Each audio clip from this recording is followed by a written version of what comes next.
Marami sa atin ang gustong mag-relax at magpalamig kasama ang pamilya o mga kaibigan ngayong napakainit ng panahon. Kaya naman dinarayo ang isang natural spring at ilang nagagandahang beach sa Valencia, Bohol.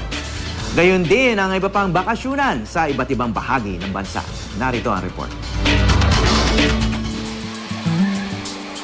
Patok sa mga pamilya at magbabarkadang nais magpalamig ang isang natural spring sa Valencia, Bohol.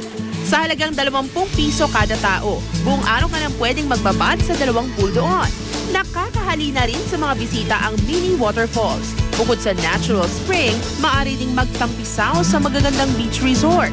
Imbis na buhangin ay mga batong tinatawag na lagit o marble ang nagbibigay ng kakaibang ganda sa dagat.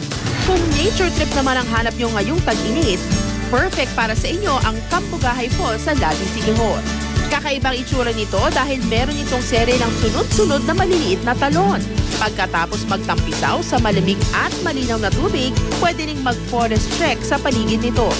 Dinarayo rin ang pamosong Asin Hot Spring sa Tuba, Benguet. Mapabata o matanda, nawiwiling magtampisaw. Pwede ring mamili ng malamig o maligamgam na tubig sa iba't ibang swimming pool doon.